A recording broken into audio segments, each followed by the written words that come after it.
ఇదే నా overall look birthday పార్టీకి. ఈ డ్రెస్ అయితే నేను స్టిచ్ చేయించుకున్నాను. మా మమ్మీ దగ్గర ఉన్న శారీ తీసుకొని ఇలాగా క్రాప్ టాప్ లాగా అనుకున్నాను. కొంచెం లెంతీ వచ్చింది, బట్ ఇట్స్ ఓకే, నాకైతే నచ్చింది. దీని మీదకి నేను రోజ్ గోల్డ్ జ్యువెలరీతో పేర్ చేసుకున్నాను. ఇయర్ రింగ్స్ అయితే ఆన్లైన్లో ఉన్నాయి, ఎవరికైనా కావాలి అనుకుంటే కామెంట్ చేయండి, నేను నెక్స్ట్ వీడియోలో అలాగా నేను లింక్ ఇస్తాను. అండ్ బర్త్డే పార్టీ అయితే చాలా బాగా జరిగింది, ఎక్కువ హడావిడి లేకుండా చాలా ప్రశాంతంగా అయింది. నేనైతే ఇంకా ఫుడ్ తినేయడానికి వచ్చేసాను. ఒకసారి నాకు ఫుడ్ చూసారు కదా, ప్లేట్లో చాలా కలర్ఫుల్గా ఉంది కదా, నాకైతే ఫుడ్ చాలా ఇష్టము. దానికి తోడు ఫుడ్ అయితే ఆ రోజు చాలా బాగా కుదిరాయి అనమాట, అన్ని ఐటమ్స్.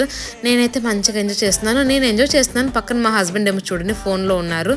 ఇలా ఎంతమంది ఉంటారో తెలియదు కానీ ఒకరు తినేటప్పుడు అలా పక్కన ఉన్న వాళ్ళు ఫోన్లో మాట్లాడుతుంటే ఎంత కోపం వస్తుందో కదా, బట్ ఏం చేయలేము, మన ఫుడ్ని మనం ఎంజాయ్ చేసేయడమే.